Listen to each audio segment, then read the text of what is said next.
Hello everyone, good morning. मैं Pravesh Sharma, welcome back to my channel. आज का हमारा टॉपिक है शिक्षा आयोग, कोठारी कमीशन, यानी कि एजुकेशन कमीशन 1964-1966। तो आइए इसी विषय में हम देखते हैं। Secondary education should be increasingly and largely vocationalised and in higher education a greater emphasis should be placed on agricultural and technical education.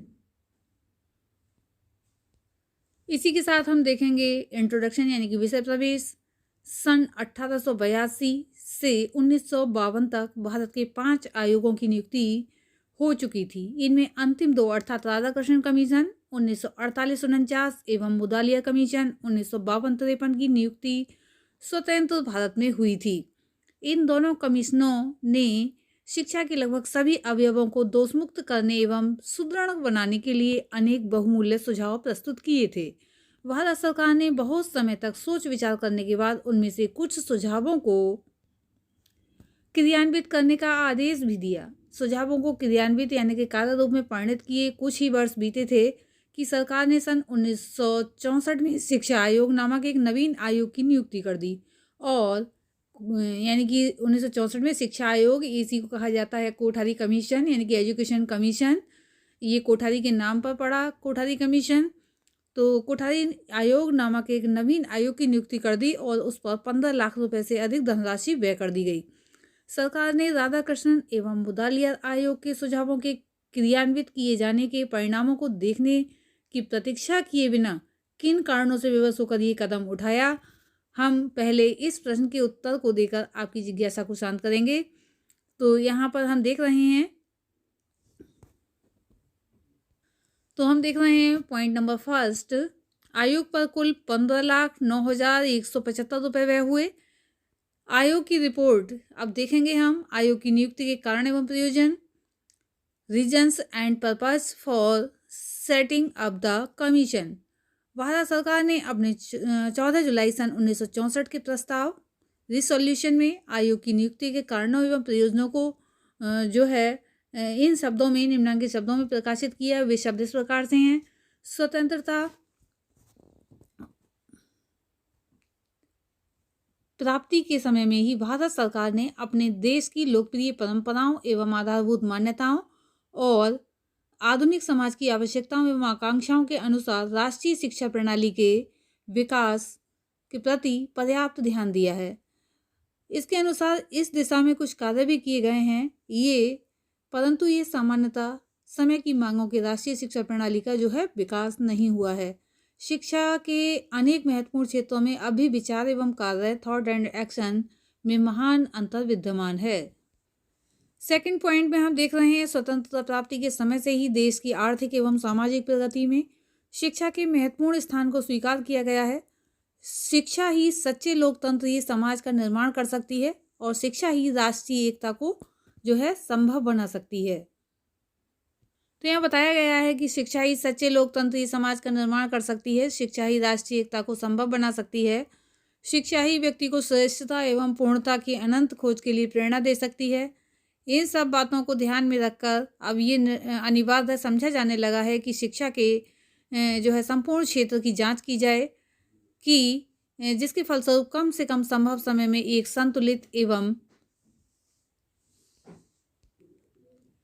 सुसंगठित राष्ट्रीय शिक्षा प्रणाली का विकास किया जा सके जो राष्ट्रीय जीवन के सब क्षेत्रों को महत्वपूर्ण योगदान दे। इसी के साथ हम देखेंगे थर्ड पॉइंट, स्वतंत्रता प्राप्ति के समय से ही भारत ने राष्ट्रीय विकास के नव युग में प्रवेश किया है। इस युग में भारत के लक्ष्य हैं न केवल शासन वरन जीवन के ढंग में भी धर्मनिरपेक्ष लोकतंत्र और इस लोकतंत्र की स्थापना, जनता की निर्धनता की समाप्ति यानी कि जो भी गरीब जनता है उसकी निर्धनता को दूर किया जाए, कृषि का आधुनिकीकरण एवं उद्योगों का शीघ्र ही विकास करके सब व्यक्तियों के रहन सहन के स्तर का उन्नयन करना, आधुनिक विज्ञान एवं प्रौद्योगिकी यानी कि जो टेक्नोलॉजी है का प्रयोग और परंपरागत आध्यात्मिक मूल्यों से उनका समन्वय, समाजवादी ढंग से समाज की स्थापना करने, धन का उचित वितरण और सब व्यक्तियों को शिक्षा, रोजगार एवं सांस्कृतिक प्रगति के लिए अवसरों की समानता, इन लक्ष्यों को प्राप्त करने के लिए शिक्षा को सबसे अधिक शक्तिशाली साधन माना जाने लगा है। किंतु शिक्षा इन लक्ष्यों की प्राप्ति में तभी सहायता दे सकती है जब उसके परंपरागत स्वरूप में, यानी कि जैसा कि परंपरा में चला आ रहा है उस स्वरूप में आमूल परिवर्तन कर दिया जाए। जब तक परिवर्तन नहीं होगा तब तक इसमें यानी कि लक्ष्यों को प्राप्त करने में कोई भी सहायता नहीं मिल पाएगी। जब उसके परंपरागत स्वरूप में आमूल परिवर्तन कर दिया जाए और उसमें आधुनिक विज्ञान एवं प्रौद्योगिकी यानी कि जो टेक्नोलॉजी है को महत्वपूर्ण स्थान दिया जाए। स्वतंत्रता प्राप्ति के समय से ही सब स्तरों पर शिक्षा का असाधारण विस्तार हुआ है। सब स्तरों से तात्पर्य है कि प्राथमिक स्तर, माध्यमिक स्तर और उच्च स्तर, सभी स्तरों पर असाधारण विस्तार हुआ है। किंतु इस विस्तार के बावजूद शिक्षा के अनेक अंगों के संबंध में व्यापक असंतोष है। उदाहरण के लिए हम कह सकते हैं कि 14 वर्ष की अवस्था तक के सब बच्चों के लिए निःशुल्क एवं अनिवार्य शिक्षा की व्यवस्था नहीं की गई है। जनसाधारण की निरक्षरता जो है, यानी कि जिन्हें साक्षर नहीं किया गया है, निरक्षरता का समाधान नहीं किया गया है। माध्यमिक स्कूलों एवं विश्वविद्यालयों में शिक्षा के स्तरों का पर्याप्त जो है कहें स्तर सुधारा नहीं गया है। माध्यमिक एवं उच्च शिक्षा में पाठ्यक्रमों का विभिन्नीकरण नहीं हुआ है, यानी कि विभिन्नीकरण की योजना को पूर्ण नहीं किया जा सका है,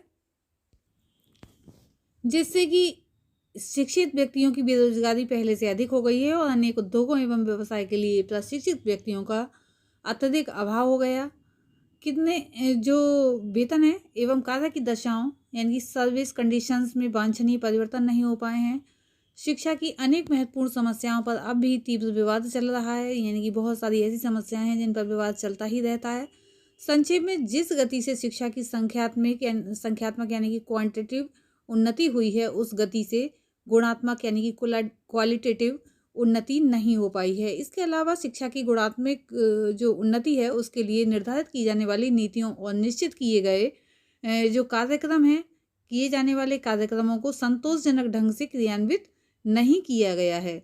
स्वतंत्रता प्राप्ति के समय से ही भारत सरकार का दृढ़ विश्वास है कि शिक्षा राष्ट्रीय प्रगति एवं कल्याण का आधार है। सरकार का ये भी दृढ़ विश्वास है एवं जनता का जितना हित हो सकता है उतना किसी अन्य वस्तु से नहीं हो सकता है। सरकार ने शिक्षा के क्षेत्र में विज्ञान एवं प्रौद्योगिकी के सब साधनों का प्रयोग करने का और इन पर अधिक से अधिक धन व्यय करने का निश्चय कर लिया है।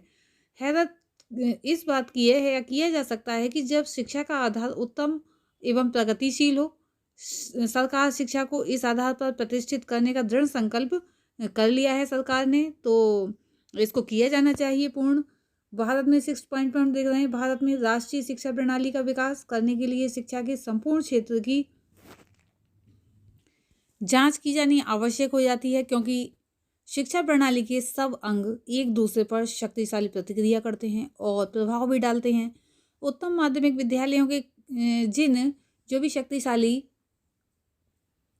विद्यालयों के बिना शक्तिशाली एवं प्रगतिशील विश्वविद्यालय नहीं हो सकते। और माध्यमिक जो विद्यालय हैं, यानी कि कहें जो सीनियर विद्यालय हैं, तभी उत्तम हो सकते हैं जब प्राथमिक विद्यालय कुशलतापूर्वक कार्य करें। कहें कि सीढ़ी पर चढ़ना क्रमशः चलता है। प्राथमिक विद्यालय के बच्चे जब होशियार होंगे तो माध्यमिक में पहुंचेंगे, माध्यमिक के ही विद्यालय के जो है उच्च स्तर पर पहुंचेंगे। तो इसलिए कहा गया है कि उत्तम माध्यमिक विद्यालय के बच्चे इंटेलिजेंट होंगे, समझदार होंगे, तो वे आगे भी वैसे ही बने रहेंगे। इसलिए स्थिति सुधारी जानी आवश्यक है। शिक्षा के विभिन्न अंगों एवं स्तरों की अलग अलग जांच व जो भी किया जाए, कहने का तात्पर्य है कि विभिन्न अंगों एवं स्तरों की अलग अलग जांच न करके शिक्षा के संपूर्ण क्षेत्र की जांच की जाए। इन सब प्रयासों जो भी बताए गए हैं, प्रस्ताव के अंत में लिखा गया है कि पिछले समय में अनेक आयोगों एवं समितियों ने शिक्षा के सीमित क्षेत्रों एवं विशिष्ट अंगों का सर्वेक्षण किया। इसके विपरीत अब संपूर्ण शिक्षा प्रणाली का सूक्ष्म सर्वेक्षण जो है किया जाएगा। अब हम इसी के साथ देखेंगे आयोग की नियुक्ति, appointment of the commission. Bharat सरकार ने 14 जुलाई सन 1964 के अपने प्रस्ताव में नवीन शिक्षा आयोग की नियुक्ति के कारणों एवं प्रयोजनों का स्पष्टीकरण करके उसी प्रस्ताव के द्वारा विश्वविद्यालय अनुदान आयोग, यूनिवर्सिटी ग्रांट कमीशन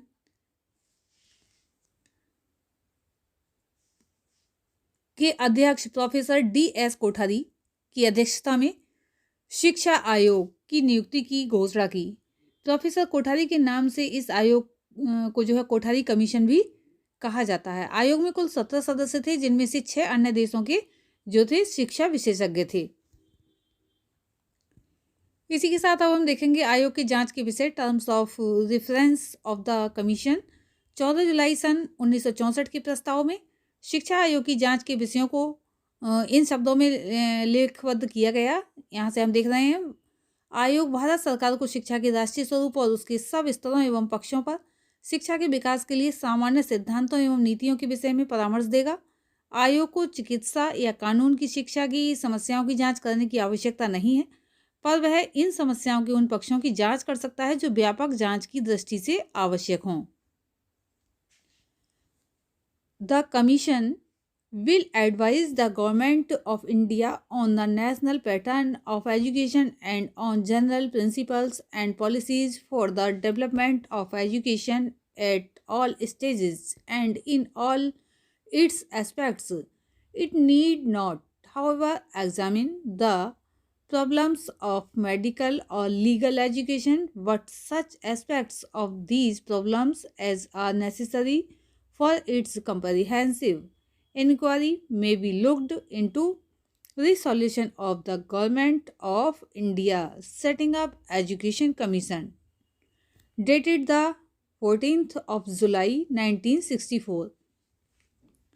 शिक्षा आयोग को अपना प्रतिवेदन 31 मार्च सन 1966 तक प्रस्तुत करने का आदेश दिया गया था, किंतु कुछ कठिनाइयों के कारण उसने अपने प्रतिवेदन को निर्धारित तिथि से लगभग 3 महीने पश्चात अर्थात 29 जून सन 1966 को भारत सरकार के तत्कालीन शिक्षा मंत्री श्री MC छागला के समक्ष प्रस्तुत किया। लगभग 700 प्रश्नों का ये प्रतिवेदन 3 भागों में विभाजित है और इसका नाम है शिक्षा एवं राष्ट्रीय प्रगति, education and national development.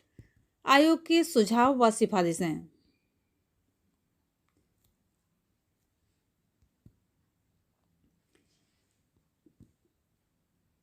Suggestions and recommendations of the commission.